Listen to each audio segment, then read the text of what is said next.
views and opinions expressed on this program are those of John Marietta and do not necessarily reflect the views of the Fayette County Recorder of Deeds Office or Fayette County government. This program is privately produced and funded, and no county resources are used for its production or promotion. I pledge allegiance to the flag of the United States of America and to the republic for which it stands, one nation, under God, indivisible, with liberty and justice for all. I was trucking up the highway, minding my own lane, with some dude in a Prius went and flipped me off.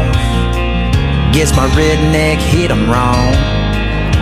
Seems like everyone these days is a ticking time bomb full of hate for folks like me who don't agree and ain't ever gonna change. And it gets me thinking, leave this long-haired country boy alone. Hey everybody, this is John Marietta, and I am the Hillbilly. And it's another Trump-tastic day in Fayette County. Today's show is being brought to you by Mauser's Garage and Tire Center, Mung's Auto Body, PatriotsOnline.com, Fayette County Recovery Storage and U-Haul. They're the IDF of Fayette County. JB's Market in Dunbar, Country Motor Sales, Gary's Auto Sales, Gunslingers in Connellsville, Thundering Hills Feed and Supply, The Ink Spot, Fayette County MAGA Patriots Group, Solid Foundation Ministries, New Life Free Methodist Church, Highline Motorsports, Gun Owners of America, Hillbilly Jon Radio, and John Marietta for We the People. We got a couple new people we're trying to get promoted here today. Powerline Speedway, did I get that right? Yes, sir. Is that correct? And it is where at, guys? 184 Mennonite Church Road, Masontown, PA. And I'm going to tell you what, I was out there last Sunday afternoon, and I'm telling you, it's hard. It's hard when a country boy hears them, when he hears motors buzzing around. It was pretty cool. I really enjoyed myself. And Premier Autographs, 724-557-9288. One other quick thing. I'm going to have corn this weekend. We're going to pick corn, and I'll have it Saturday afternoon. So if you want to get a hold of me, message me on Facebook Messenger. We're also going to have, and it's sweet corn. It's bicolored, and we're also going to have tomatoes if anybody needs them. And that'll probably be the last time this year. Maybe one more time for corn. So anyways, here we go. The integrity of the upright guides them, but the crookedness of the treacherous destroys them. That's Proverbs 11:3. Folks, I'll tell you what. On this very day, back in 1783, Fayette County was founded. We are carved out of Westmoreland County and named after the great Marquis de Lafayette, the Revolutionary War hero who bled alongside our forefathers, who fought with us too for freedom. That means today we celebrate 242 years of Fayette County history. And let me tell you, Lafayette didn't fight for tyranny. He fought for transparency, liberty, and truth. And that's why this matters. Thomas Paine said it very plain. Those who expect to reap the blessings of freedom must, like men, undergo the fatigue of supporting it.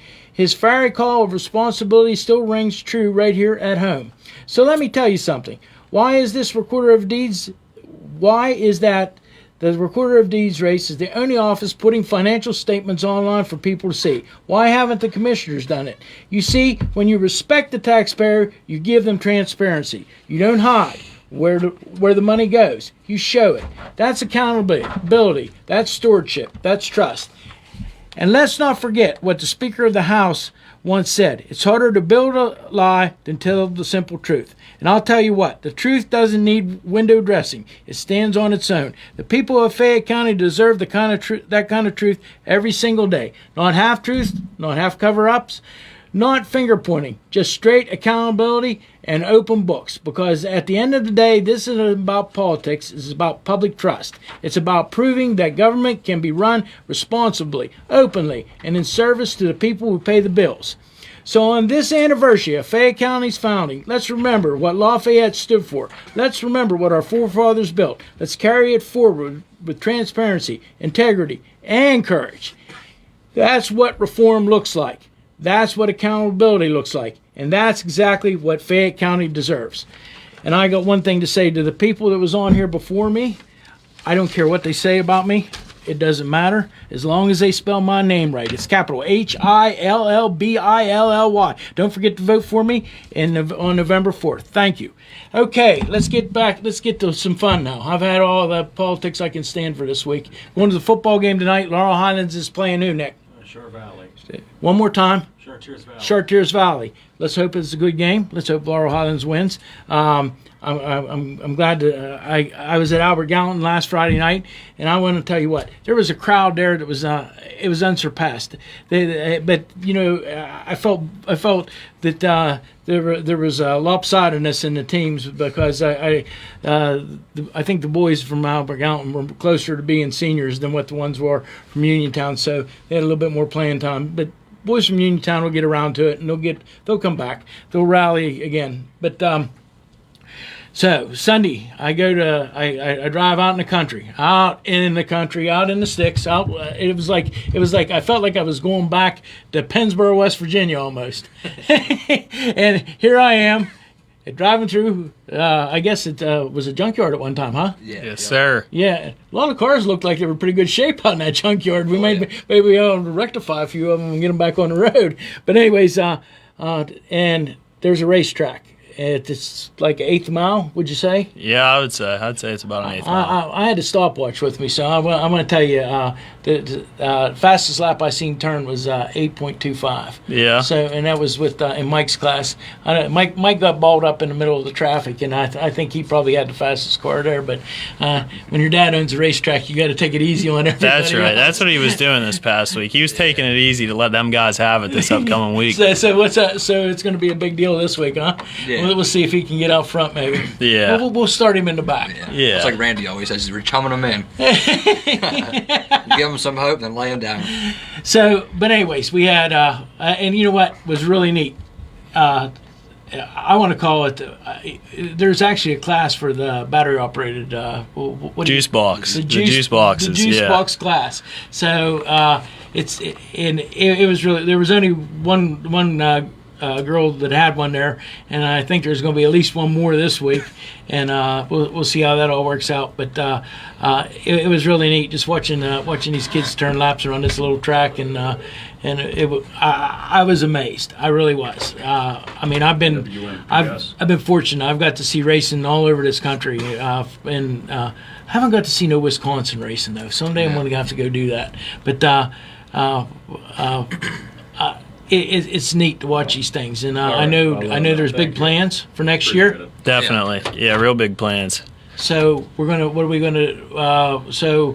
race this year until nobody wants to come, I guess. That's right. Until the snow starts flying, that's when we'll stop racing. We gonna dust the track off it for snow on it. Oh yeah, we're gonna get some shovels out there and some brooms, and we'll see what we can make happen. Put the treaded tires on. Put the treaded tires on. Yeah. We'll put the knobbies on for that. Yeah, I got some studded tires. I'll put them metal studs in there, and I'll get through if there's a little bit of ice.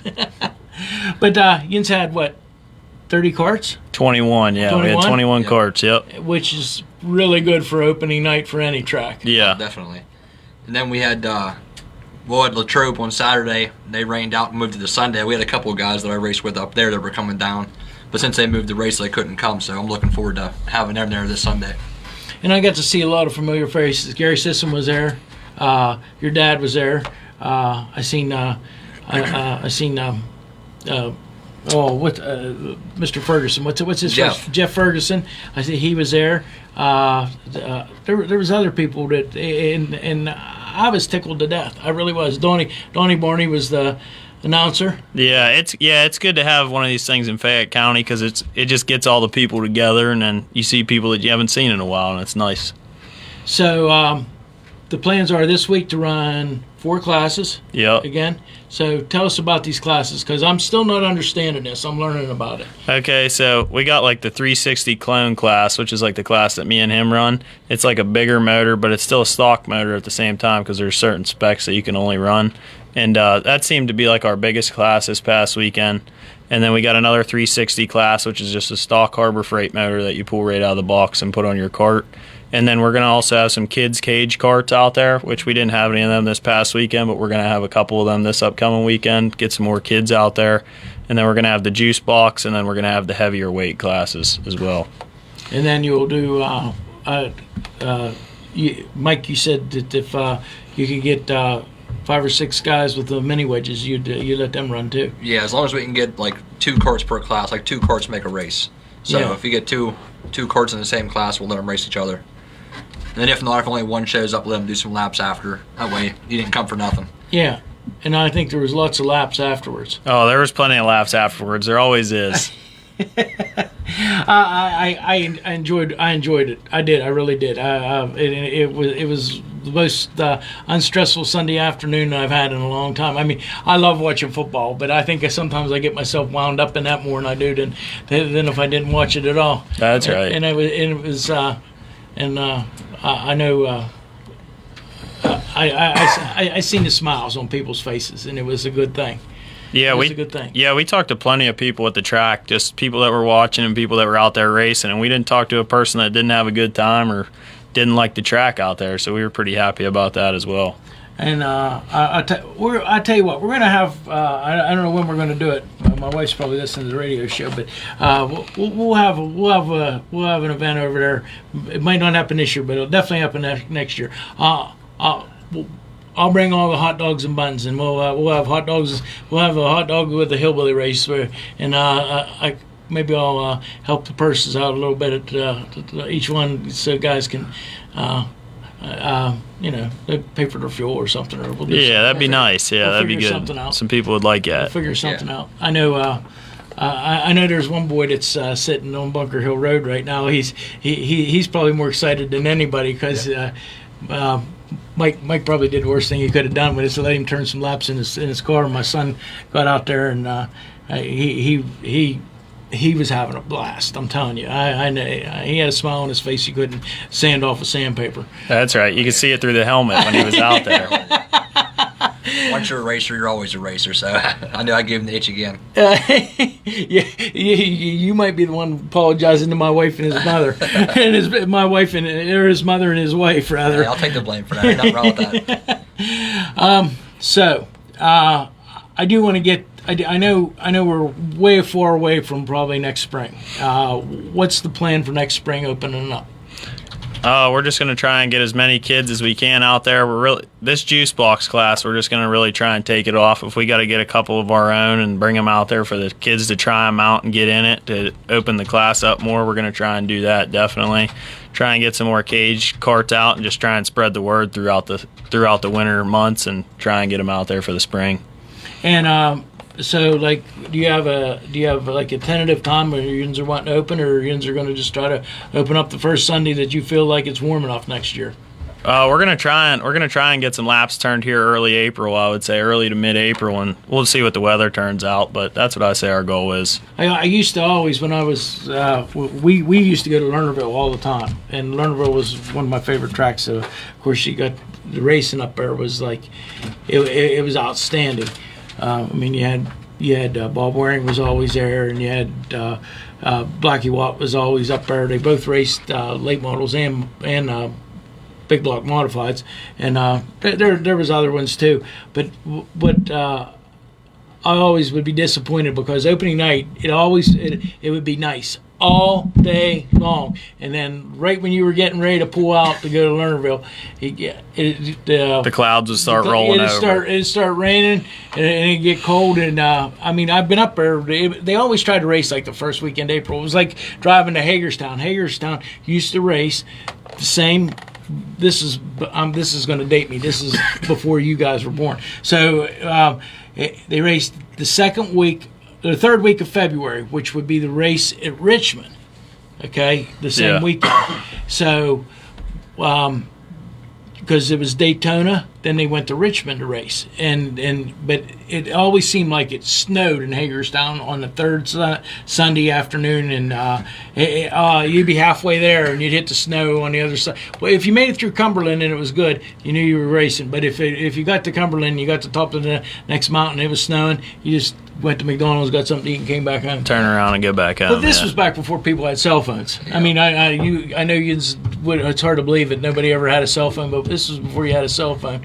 We'd actually stop at different times. We even going up to Lernerville, because Lernerville's an hour and a half. We'd stop somewhere on the other side of Greensburg and make a phone call on a payphone.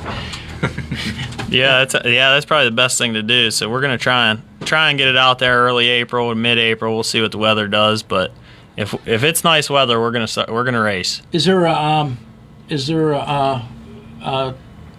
phone number where people can get a hold of you if they want to or talk to you?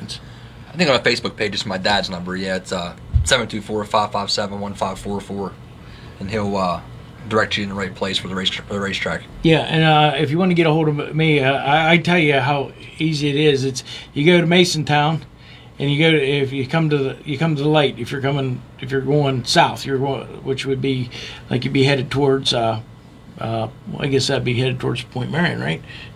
So you turn left. Yep. And then you go down there's a Y in a road down there. Mm-hmm. Now you bear to the right. You can bear to the right or bear to the left. If you bear to the right, you go out to the cemetery and make a left. If you bear to the left, you go out to the cemetery and make a right. Yep. And these guys had some signs out I seen. Yeah, right at the gate.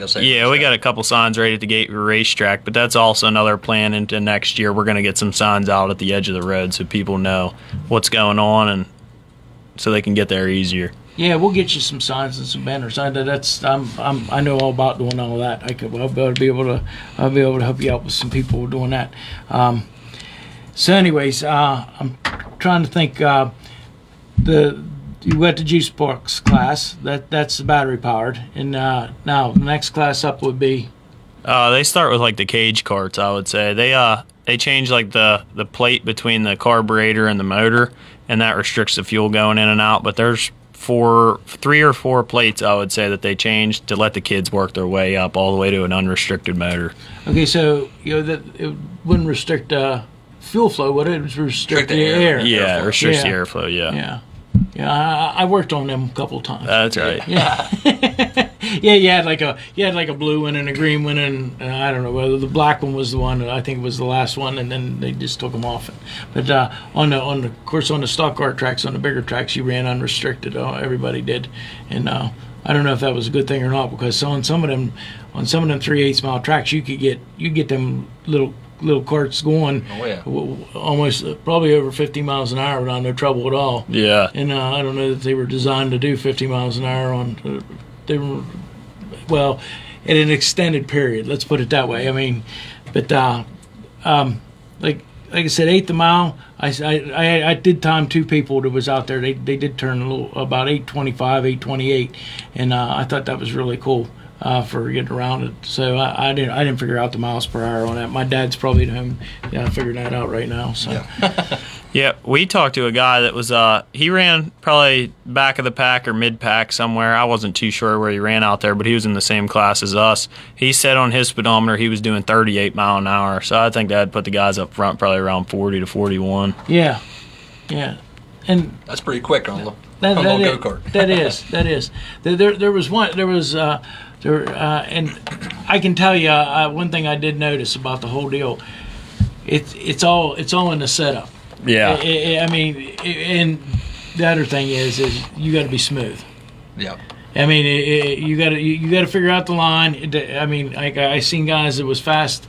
They were running clear down in the inside, and I seen guys in the middle that were probably a little faster. And but if you got too far on the outside and you started kicking things sideways, they're trying to let the back end get around on you, that slowed you down a good bit. Yeah, definitely. With the go-kart, you got to keep things straight. You got to make sure the cart's straight. You don't want your back end sliding out from you or anything. So the normal rule of thumb is, if in a stock car, C.J. Rayburn always said, the looser you are, the faster you are. So, and I never forget, he told somebody that was driving for me one time. He said if you're not on the verge of spinning out, you're not going fast enough. Yeah. And they said, but in a go-kart, you want to keep it. You want to keep your nose straight for sure. Yeah. Big thing in that's your tires. The tires are, I can't stress enough, they're like the heart of the go-kart. If you ain't got good tires, you ain't going nowhere. It's the only thing connecting you to the track. Yeah, and the Indians run a little wider tire, I noticed, than what I normally seen. Or what I was used to looking at, and like I said, How many points of gear do you put in a thing, or is there, or you just you figure that out? I mean, do you change it? I mean, does more gear make it easier to turn, or does less gear make it easier to turn? Normally, less gear I'll make it a little bit easier to turn in because it's not so much like holding you back into the corner. But it depends on what you like. I mean, if the track has a lot of bite in it, you can put more gear to it to pull you up off the corners harder and faster down the straightaway. But if go-karts are all about carrying momentum. So when you pull gear out of it, you get more mile per hour. If you can keep that up, you're going to be faster. So you have to take the Steve Baker approach. You have to run closer to the wall. Yeah, exactly. I mean, but when you started out with that track, it was a lot bigger, I guess. It was a lot bigger around. No, it's about the same size. Yeah, I think like even when it was up the junkyard of Ewarts, when they ran it before, it was about the same size, maybe a little bit bigger, but it's still the same size now as when they had it previous. Well, I'm like I said, I was tickled to death. We'll figure this all out, and I'm going to help you absolutely as much as I possibly can with this. This is in my wheelhouse, and I guess I've been kind of waiting for something like this to come along. Yep. And I'm so glad. And I seen Big Gary Sisson was there, and he had a big smile on his face. Oh yeah, he's big into it for sure. Yeah, I think it's going to bring a lot of people in Fayette County together and just be a really good thing for the local people around here. And now, is there? This is the other thing I was going to ask you. Is there like sanctioning bodies for these carts? Different carts? Yeah, there's like a AKRA. Chris knows more about it than I do, but that's the sanctioning for them for the clone motors and stuff. So they just have a rule package of what you can do to the motors, what you can't do. So it's kind of almost like with the crate cars, how like Rush and Fast Track, where they just have their own set of rules to run. So you buy the Harbor Freight engine for the clone engine. The Predator class, Predator that's what they call it. Yeah, okay, the Predator. so and then do you take it out and smooth it up, or you do anything to it, or I mean? No, it's just right out of the box. Just pull the Predator out of the box, put it on a cart, and run it. That's pretty much all you do. Yeah, our rules at our track, like there's different rules for a lot of different tracks, but we stay around about the same rules for the local tracks, I would say. So you can change the exhaust pipe on it because they say like it helps with back pressure if you change the different exhaust on it or whatever, because the little things that you change on them motors help it out tremendously from like a stock pipe to like an aftermarket pipe. It would get it to eat more fuel probably, and yeah, it probably would. Probably if you had you'd have to figure it out. It's probably like making moonshine. You have to have the coil has to be a certain size before to make the pressure work out. Yeah, exactly. But yeah, the only thing that we can change on for our Predator class is the exhaust pipe. Some tracks, if you go farther towards Pittsburgh or something, they'll make you put the gas tank between your legs and let you put a fuel pump on it. But we keep the stock gas tank. So all you got to do is pull it out of the box, and you can run it how you like that. But we recommend changing the pipe or whatever. It's another $50 or $100 to do that. Now the next class up. No, there's two weight classes with the Predator engines. Right? Yeah, it'd be 360 and 400. Now that means the cart and the driver got to weigh 360. The cart and the driver, when they come across the scale, they either got to weigh 360 or 400. Yeah. Okay, so then you do. And I seen the scale was cute. Like I said, I mean you go to racetrack, big racetracks, and they have scales, and some of them are real sophisticated situations, and some of them don't. But that was kind of neat. They had four little pads for it to sit up on. Yeah, as soon as you come off the track, you just go to the left and the top three carts, and then you'll just roll across there with you in a driver's seat. Or sometimes they get out and they'll stand on it as well with the cart. Now, do you set them up with? Now when you set the carts up, do you set them up with scales? Yes, I mean, a lot of guys use scales. Like we went to Somerset 2 weeks ago to race a big race, and there was guys scaling their carts right at the track. So definitely a lot of guys do that. But there is guys that just keep adjusting the cart till it feels the way they want it, and they just mess with tires from there. Well, I tell you one thing. Back in the day, Billy Moyer used to scale at the racetrack. Oh, yeah. I mean, I know. I seen it done. Yeah. Because they would actually slide the engine right to left, move back and forward. Of course, he was that was back in the day when you could qualify for an engine with one engine. Now this is super late models, and this was the big races. You could qualify with an engine. You could run heat races with an engine, and you could race with the third engine. So like at Eldora, he might, if when they ran out to qualify, he might change, and he always did for the heat races. He'd start out with like maybe, depending on where you picked your pill, they'd start out with maybe like a 430 or something, or well back then it wasn't a 430, probably like a 418, and then they would pull that engine for the heat races, and they go down to like a 383. And actually, most of the races that Billy Moyer won was with a 377 or a 38, just a small cube. It was a small cubic inch engine, but one thing about it, they turned them engines 9,500, 9,700 the whole night. Yeah. Because I happen to be get to work with them guys from GVS Racing down at Baton Rouge, and it was really cool. It was really cool. But they could change engines faster than what most people could get a shower and change your clothes. But anyways, back to the court situation. I love talking racing, by the way. So anyways, we're gonna try to race every Sunday till the weather permits us not to. Yeah, till the weather lets us and it's not raining or snowing. We're gonna be out there racing every Sunday. So there's a good chance you're gonna race through November. Yeah. There's a chance if the sun keeps shining and it's not raining, we're gonna be racing. Yeah, because I know last year it was like I won't be there for the last week of November, but because I have I have a personal thing I have to do. But I will be there. I'll be there as many Sundays as I possibly can get there. We'll drop off the other thing I was going to ask you before the show, but I forgot. I got a PA I can bring too. Maybe use two of them this week instead of just one, unless the microphones clash. Yeah, that'd be good. Yeah. Yeah. But yeah, we're having a food truck out there this weekend as well, and the fire department will be out there selling 50/50s and their scratch-off tickets, and they're going to just be out there doing their thing, and they've been helping us out with the water as well for watering the track, so we're going to... Yeah. Anything else you need to tell me? No, that's pretty much it. For any other information, you can just look on our Facebook page, Powerline Speedway, for updates, and if we're racing, if the weather looks bad or something, we'll post on there. All the updates for racing or not, and what classes are running, what food trucks are going to be there. Cause we plan on having one there every Sunday.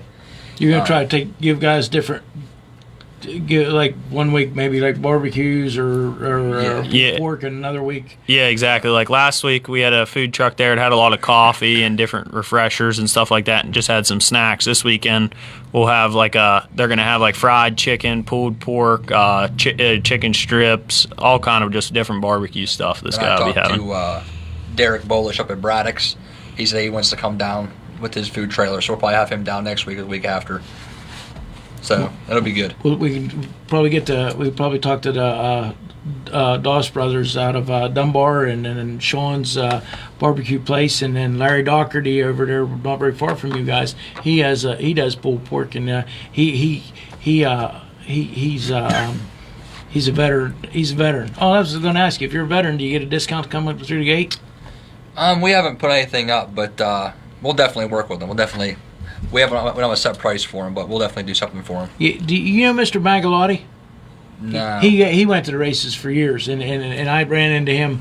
At somewhere this week, and it was just out. And I told him, I says, "You got to come. Bring a chair and come." I says, "You're gonna. It's a ball." I said, "These guys are going to get." I can see you guys getting big crowds. Yeah, I could see it being a big thing around here. And what was that Darren you said, or that veteran that owns that food truck? Oh, you had to ask me. Doherty. His last name is Doherty. He's been on the radio with me several times. He does the Veterans Farming Network. Yeah, I was just on the phone with him the other day. He was talking about wanting to definitely get out there next year. He said he's booked all the way up through this year, and he said he wants to definitely get out there next year. So we're gonna have him out there a couple times. He's a real good guy. He is, and like I said, I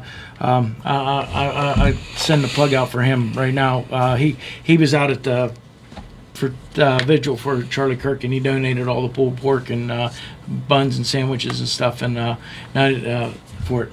So, okay, hey, we got to call it a day. I appreciate it. One more time, give me the name of the place and the address. It's Powerline Speedway in Masontown, PA. It's 184 Mennonite Church Road, and we'd be happy to see you guys every Sunday, and with weather permitting, at 4:30. Thank you. Okay, on this road called life, you have to take the good with the bad. Smile when you're sad. Love what you got and remember what you had. Always forgive and try to forget. People change. Things go wrong. Just remember the ride goes on. God bless each and every one of you, and God bless America. I am John Marietta, and I am the Hillbilly.